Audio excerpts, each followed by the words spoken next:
जय हिंद everybody, hi and welcome back to the Valorant Chronicles. पिछले 3 दिन से चौथा दिन आज ईरान और इजराइल की वॉर चल रही है। आपने देखा कितना कोलेटरल डैमेज हो चुका है, कितने सारे देश इसमें इन्वॉल्व हो चुके हैं और कौन सी जगह कितना अटैक हो चुका है, कितना लॉस हो चुका है। इनफैक्ट आप ये सारी चीजें न्यूज चैनल्स पर भी पिछले 3 दिन से देख रहे होंगे। तो आज आई एम वेरी लकी कि मेरे मेंटर हैं, वो मिलिट्री डिफेंस एक्सपर्ट है, एनालिस्ट है, कर्नल राजीव बग्गा। वो मेरे साथ ही बैठे हुए हैं। पिछले 3 दिन से रिपब्लिक टीवी पर इंग्लिश चैनल पर अपनी कवरेज देते जा रहे हैं, अपनी एनालिसिस दे रहे हैं सर। तो सर मैं आपसे, सर मेरा पहला सवाल यही होगा सर कि मिडल ईस्ट सर पिछले कई टाइम से सर, पहले ईरान और इराक की वॉर हुई थी सर, सितंबर 1980 में सर स्टार्ट हुई थी और वो 8 साल चली थी सर, 1988 तक। और सर उसके बाद भी जो इजराइल है सर, वो अरेबिक कंट्री से सर भिड़ता रहा है। तो सर मिडिल ईस्ट में सर ऐसा क्या है सर कि मतलब वॉर सर चलती रहती है सर? ओके देखो, हमारा जो प्लेटफॉर्म है द वैलोरेंट क्रॉनिकल्स के जरिए मैंने आपको बोला था हम कुछ ना कुछ जो भी जियो पॉलिटिक्स के बारे में आपको बताते रहेंगे। तो आज की डेट में जो सबसे जो हॉट टॉपिक है पूरे वर्ल्ड के लिए, जो खाड़ी उधर गल्फ कंट्रीज के अंदर युद्ध चल रहा है। अब बात आती है कि ऐसा क्या है उस एरिया के अंदर कि वो हमेशा लड़ाई के मैदान में ही जूझता रहा। मैं आपकी नॉलेज से लिए बताना चाहता हूं, जो मैंने कुछ डाटा इकट्ठा किया है, आप सुन के हैरान हो जाएंगे। 208 billion barrels of crude oil जो है वो पूरे वर्ल्ड के लार्जेस्ट रिजर्व में माना जाता है और वो वहां मौजूद है। दूसरा, 1200 ट्रिलियन क्यूबिक फीट जो नेचुरल गैस है, उसके साथ आपके कुछ सिल्वर डिपॉजिट्स, कुछ copper, iron, lithium, name anything which is not available in this region.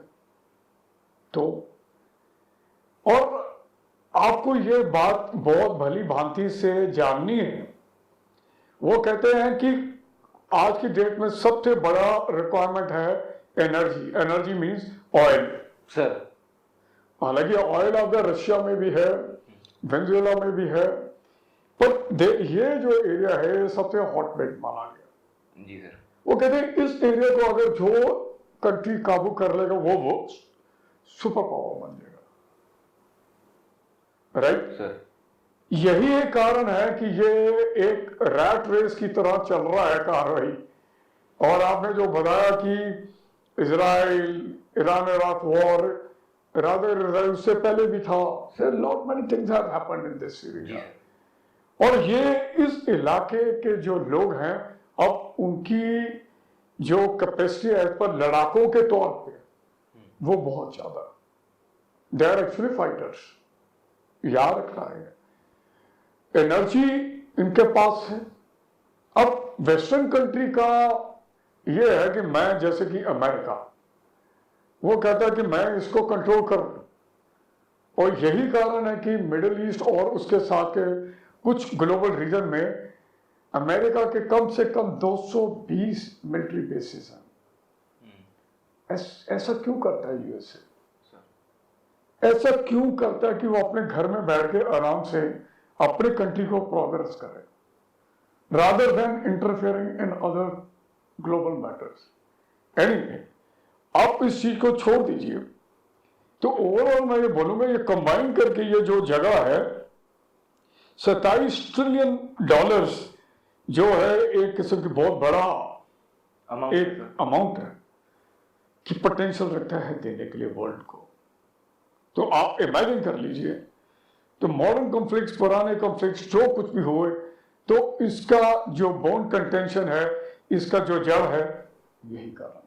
तो सर जैसा आपने अपनी एनालिसिस बताया कि सबसे ज्यादा ऑयल इस रीजन में है सर, मिडिल ईस्ट में सर, तो मेन एम यूएसए का सर इससे साफ समझ आ रहा है कि आपने जैसा कि सर अपने एनालिसिस से बताया, इस एरिया को जो भी कॉन्कर करेगा सर, वो सुपर पावर बन जाएगा। तो sir main M sir USA का यही है सर?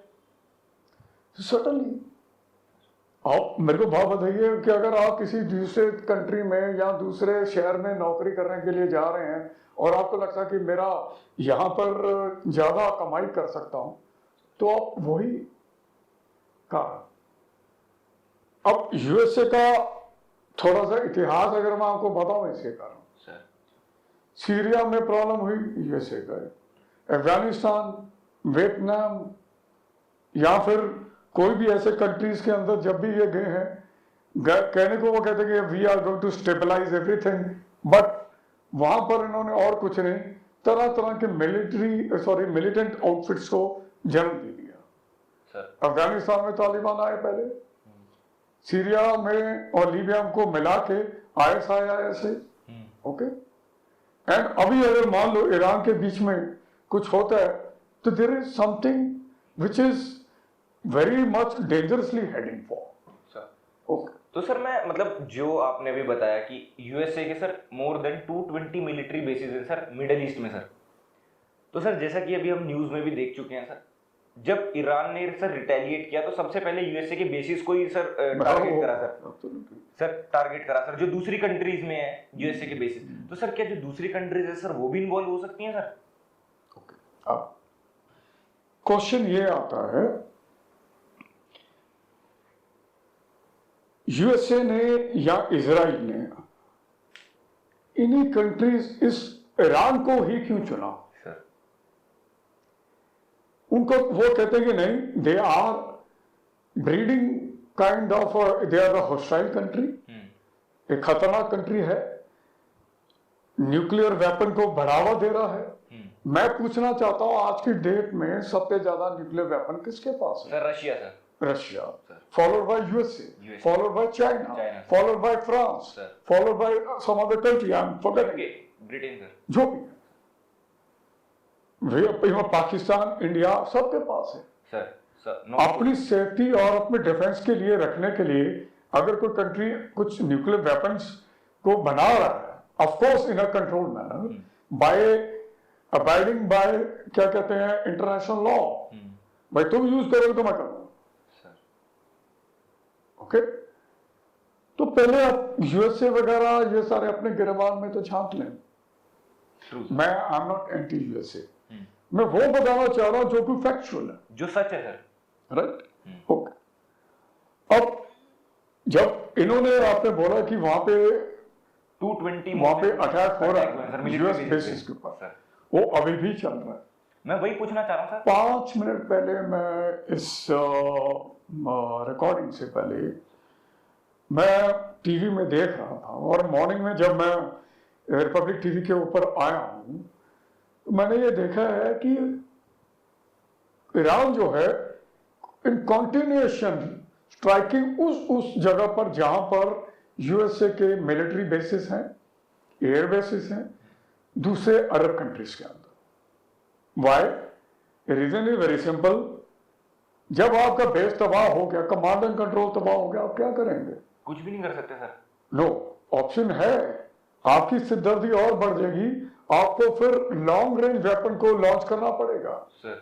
जब वहां से सब कुछ हट गया, थोड़ी देर के लिए डिसमेंटल हो गया, और वॉर के अंदर सबसे बड़ी जो जरूरी चीज होती है, timely attacking the enemy installation.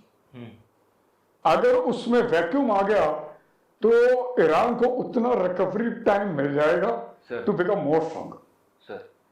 Next part ये जानना जरूरी और है कि इनको नहीं भूलना चाहिए, ये लोग अपने कंट्री को छोड़ के छोटे छोटे मिलिट्री बेसिस उन्होंने बना रखे हैं ऑल ओवर द वर्ल्ड, और rather let's talk about gulf now sir. Iran तो वहीं का है ना। बिल्कुल सर। आप किसी डेजर्ट वॉरफेयर के लिए जाते हैं और वहां के जो लोग हैं जो बैटल हार्डी हैं कई सालों से, वेदर कंडीशन के लिहाज से, इक्विपमेंट के लिहाज से, और उस एरिया के नेचुरल और हर चीज को भली भांति जानते हैं, और आप अपने आप को जाके वहां पे पहले ओरिएंट कर रहे हैं, एक्लेमेटाइज कर रहे हैं, आप खुद कॉमन सेंस यूज कीजिए, शक्तिशाली कौन होगा? The person already there a person who is coming and orienting. Technology है यूएसए के पास, और उतनी ही कारगर टेक्नोलॉजी और वेपन सिस्टम आज के डेट में ईरान के पास भी है। सर मेरा मानना है कि प्रेसिडेंट डोनाल्ड ट्रंप ने इस बार एक रेड लाइन को क्रॉस कर लिया। उन्होंने सोचा कि एक मैं एयरक्राफ्ट कैरियर भेजूंगा, 2-4 मिलिट्री बेसिस हैं मेरे वहां पे जो, and I will able to control. मुझे लगा कि उन्होंने अंडर एस्टिमेट कर लिया और ये वॉर इतनी जल्दी खत्म नहीं होगी। सर जो आपका last part of your question, जी सर, जो बाकी अरब कंट्रीज सर जहां पे अटैक हुआ है सर, वो है कुवैत, बहरीन, यूएई और जो भी कंट्रीज हैं, और उधर इजराइल लगा हुआ है लेबनान और पैलेस्टीन के ऊपर। ओके, डू यू थिंक कि उनके पास इतना, अगर वो मिल भी जाते हैं, पर वो क्यों मिले? वो अपनी इकोनॉमी को क्यों शटर करें दूसरे की वॉर के लिए? वो तो पड़ोसी है, उनको बेचारा का ये कसूर है कि दे ऑफर समथिंग और उसको उनका भुगतान भुगतना पड़ रहा है। जैसे कि दुबई के कितने अटैक हुए, drone attack, everything is happening, सब कुछ हो रहा है वहां पे। एवरी कंट्री, और बहरीन देख लीजिए, छोटे छोटे जो कंट्रीज हैं, तो वहां पर बहुत नुकसान पहुंचा रहा है ईरान, और ईरान के पास अभी भी क्षमता है। और ईरान, ये मैं बताना चाह रहा हूं, अभी वो अपने इतने कारगर हथियारों के साथ नहीं आगे आ रहा है। वो चाह रहा है कि दुश्मन की जो ताकत को इन्वेस्ट करे, खर्च करे, एग्जॉस्ट करे, और उसके बाद जब वो थक जाते हैं, then thereafter they strike, go to strike. आपने याद रखना है।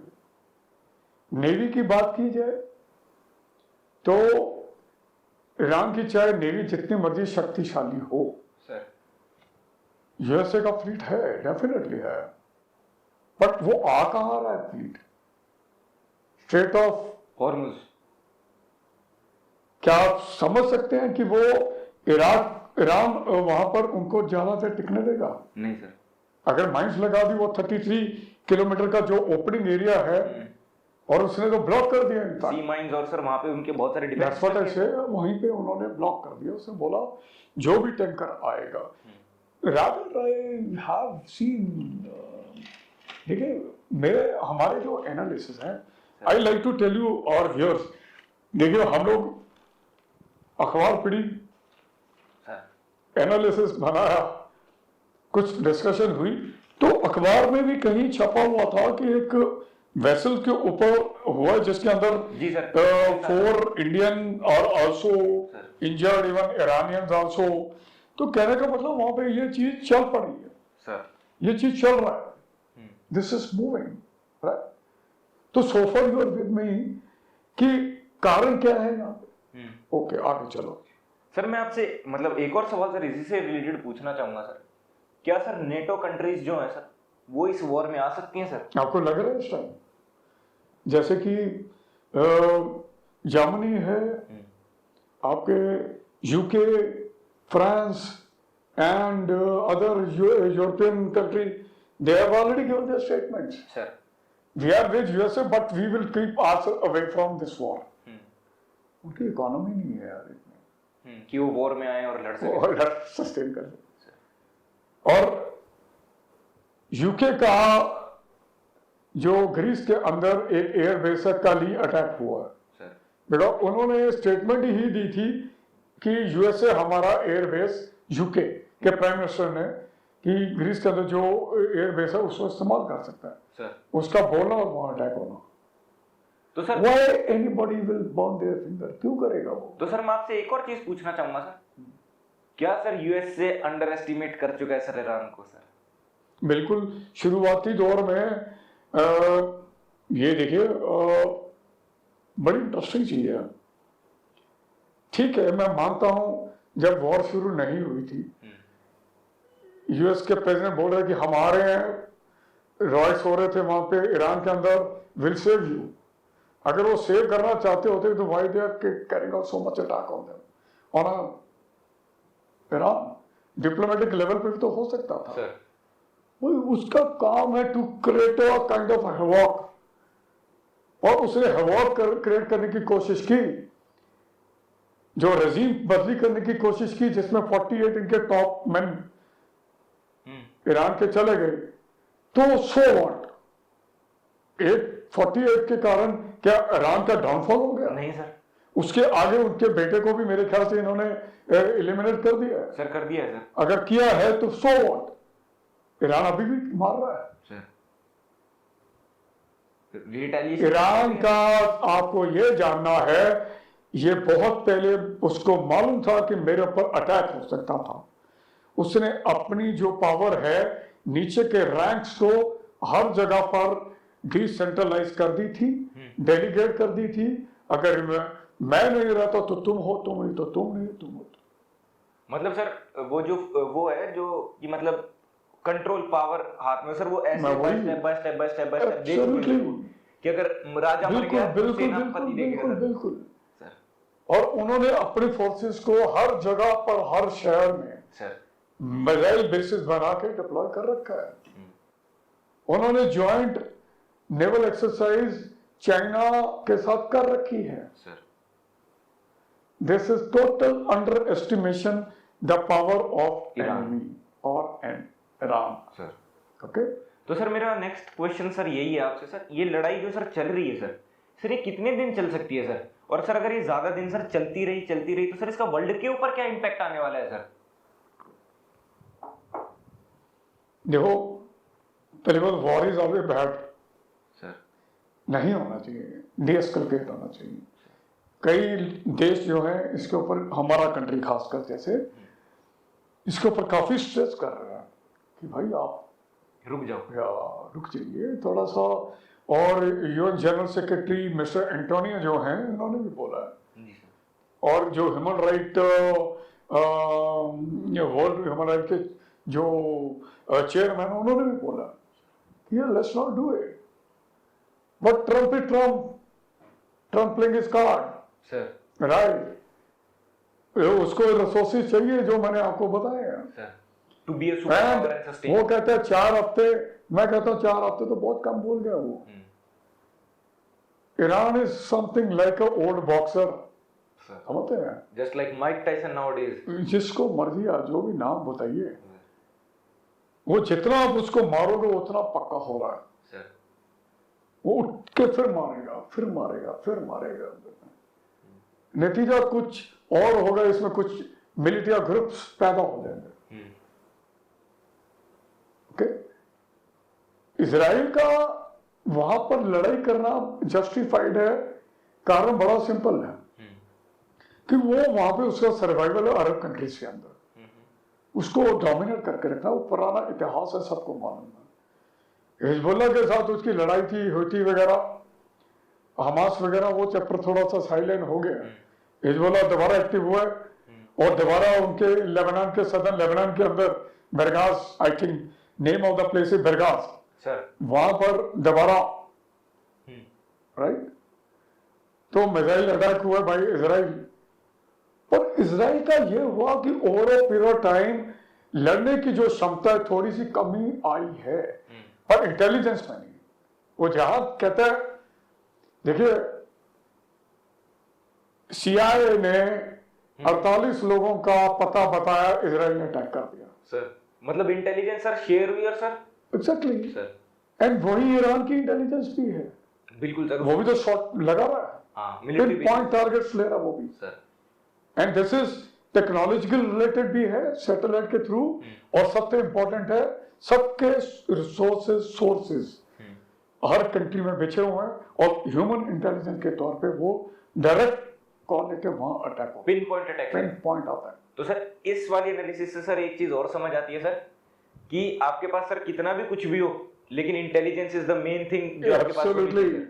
Best of the forces are useless sir without intelligence. without intelligence. They are like a boat without rudder. Sir ये याद रखना आप लोग।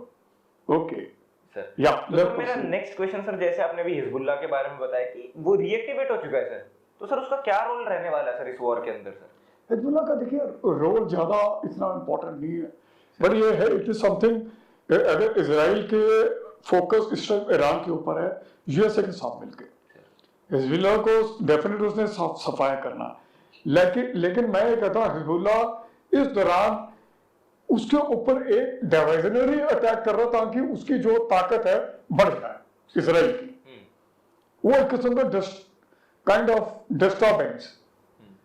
और जो यूएस और इसराइल ईरान के ऊपर अटैक हो रहे हैं, वो या फिर ईरान इनके ऊपर अटैक कर रहा है, काउंटर अटैक्स, वो it is something degradation of the target, जी सर, कि तुम्हारी शक्ति को मैं काटता जाऊंगा काटता जाऊंगा काटता जाऊंगा। एक चीज और बड़ी इंटरेस्टिंग आई है मेरे दिमाग में बैठे बैठे, इन्फेंटेरियम सर, प्राउड इन्फेंटेरियम, या प्राउड इन्फेंटेरियम, सर, आपके पास नेवी है, आपके पास एयरफोर्स है, और कल एयरफोर्स का एक नमूना देख लिया आपने, वो भी बात करेंगे। हाँ सर, विल टॉक कुवैत में सर फाइटर, या विल टॉक अबाउट दैट। जब तक अभी आपकी ग्राउंड फोर्सेस वैसे तो आज के दौर में टेक्नोलॉजी की नहीं आई, जब तक ईरान के शहरों के अंदर यूएस या इजराइल की फोर्सेस का दाखिला नहीं होता, ईरान इज नॉट डिफीटेड। और वो दाखिला कौन करते हैं? Foot soldiers, ground forces. और ग्राउंड फोर्सेस अगर उस इलाके के रहने वाले बंदे के साथ लड़ रहे हैं जो पहले से वहां के अच्छे लड़ाके माने गए हैं, और ये देखिए जिनको उस वेदर के साथ एक्लेमेटाइज नहीं है उनका क्या हालत होगी सर। फिर अभी 10-15 मिनट हो चुके हैं हमारे 21 जो भी है।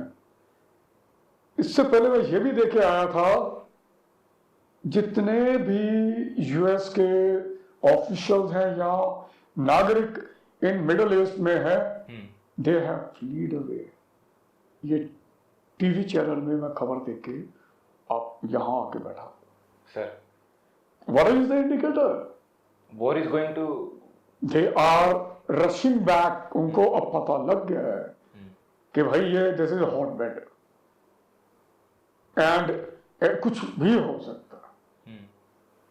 और एनीवे हमारा सबसे बड़ा जो वरीय हाल ही में जो हमारे कंट्री के मीटिंग हुआ सर, उसके दौरान काफी बड़े सोच विचार किए गए हमारे प्रधानमंत्री द्वारा कि हमारे जो वहां पे 9 मिलियन इंडियन फंसे पड़े हैं, 80 से 90 लाख लोग सर। तो कहने का मतलब उनको लाना बहुत बड़ा टारगेट है सर, बहुत बड़ी वो रिस्पॉन्सिबिलिटी है सर।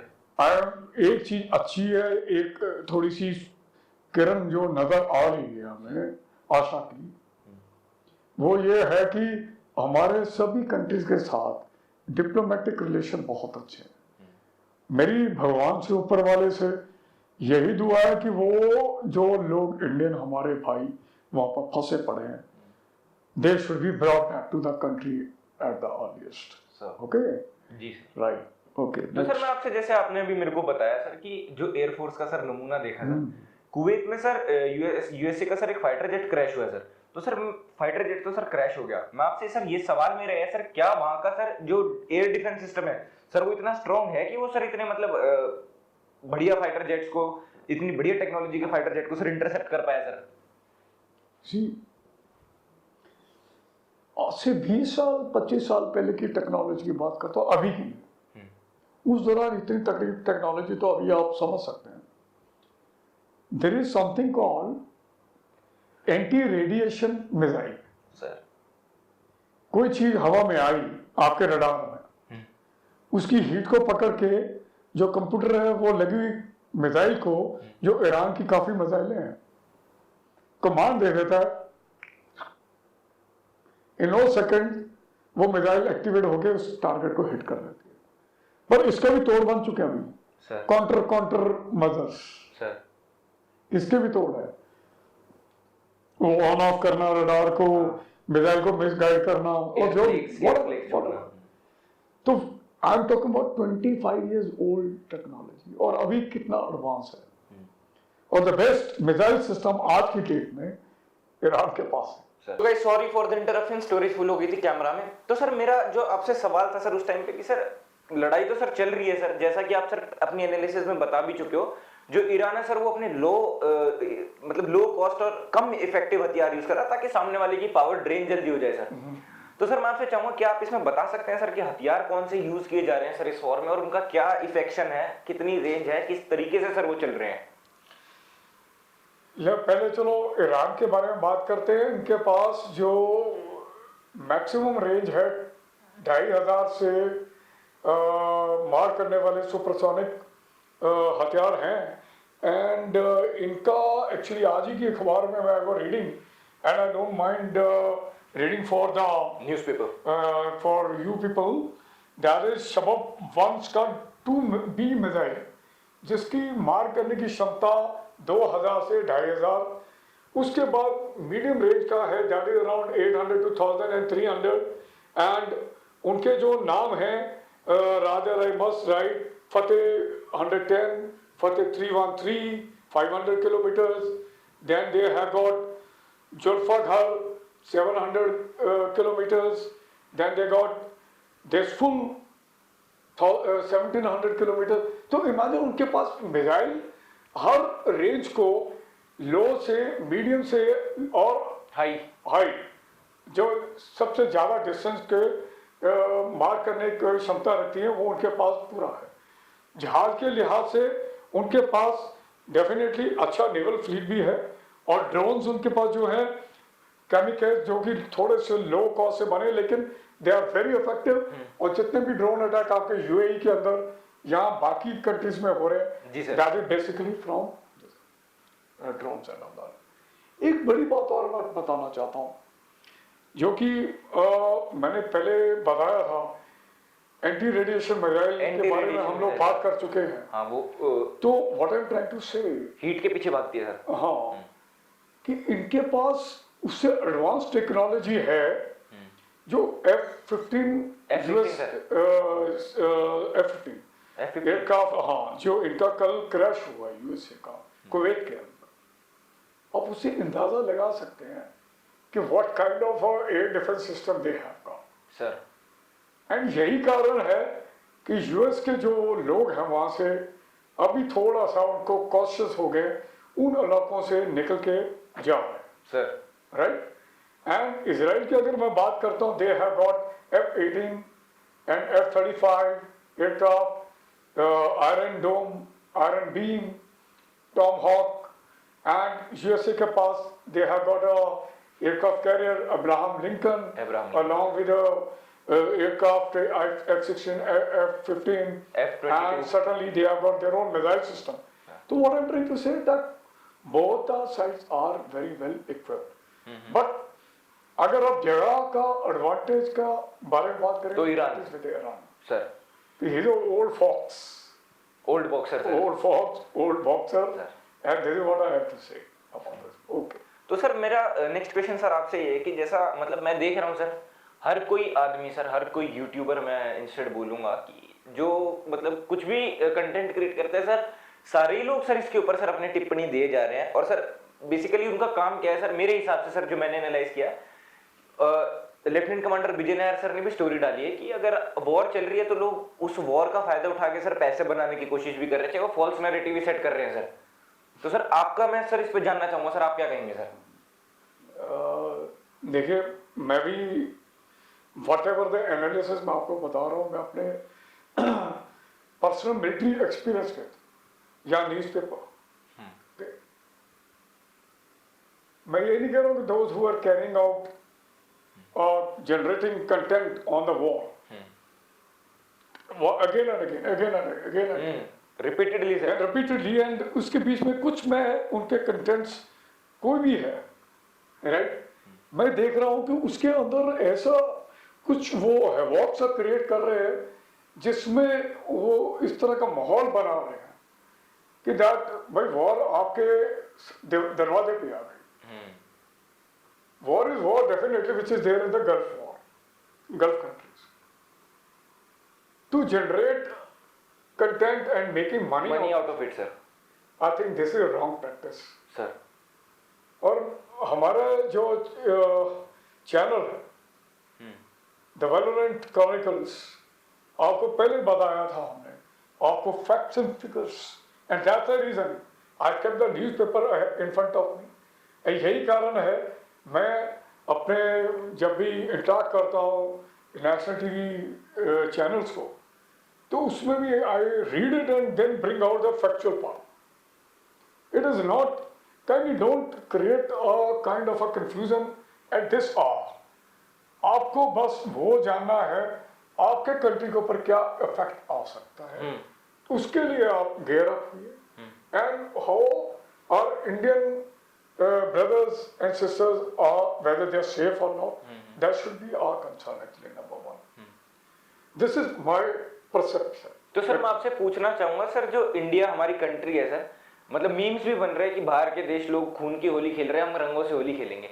तो सर आपका क्या कहना है सर कि हमें मतलब थैंकफुल होना चाहिए सर अपनी कंट्री के लिए और भगवान का शुक्रिया अदा करना चाहिए कि इस कंट्री में हम पैदा हुए हैं सर? दिस इज व्हाट मैं यही actually you have taken the word from my mouth. मेरे आपने बात छीन ली भाई। आप खुद को अभी कितने खुशकिस्मत समझिए कि आप एक ऐसे भारतवर्ष और देश में पैदा हुए हैं कि आप हर तरह से सेफ हैं, बिकॉज ऑफ आपकी गवर्नमेंट इफेक्टिव है, आपकी इंडियन आर्म फोर्सेस इफेक्टिव है, आपकी तैयारी इफेक्टिव है, और कुछ ऐसे अच्छे कर्म हम लोगों ने कर रखे हैं हमारे पूर्वजों ने कि यहाँ पर जो भी आया उसको हमने बाहर दौड़ाया। तो I think we are lucky. यही मैं कहता हूँ कि आप बाहर जाते हो पढ़ने के लिए, इधर उधर इधर, प्लीज सब कुछ यही है आपके कंट्री में, यही इसी मिट्टी को सर पे लगाया कीजिए। और यही नहीं होना चाहिए कि जब युद्ध हुआ तो वापिस आ रहे हो सर, गुजारिश करनी शुरू कर दी कि please come and save us. वो आपकी जिंदगी है डेफिनेटली।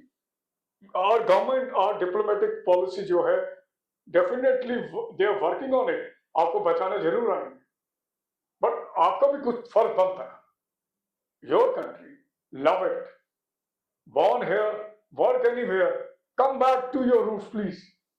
वॉर वगैरह आज की डेट में जो अनप्रडिक्टेबिलिटी चल रही है पूरे वर्ल्ड के अंदर, उससे अच्छा मुझे लगता है कि मेरा घर, मेरा देश, मेरा गांव बहुत सेफ है। And I am very happy that I feel that I am a proud Indian.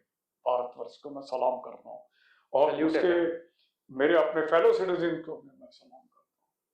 तो इसी के साथ this is what exactly I think we need to convey to our viewers.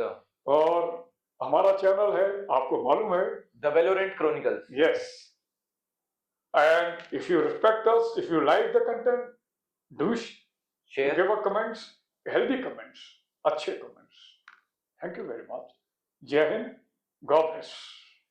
जिस तरीके से सर ने बताया कि हमें अपने भारतवर्ष के लिए काम करना चाहिए, और सर हम भी सर अपने फेलो सिटीजन्स के लिए ही काम कर रहे हैं सर, जैसा कि आप बता ही चुके हैं इनॉग्रल में। और सर जब तक ये वीडियो जाएगी सर, उससे पहले एक और पब्लिक हो जाएगी कर्नल राजीव बहरवान सर के साथ, जो हमने आप दोनों का सर मैंने कंबाइंड इंटरव्यू किया है sir, only for the nation sir. हमारी पहली वीडियो सर मिलिट्री रिलेटेड है, तो I am thanking to you too sir.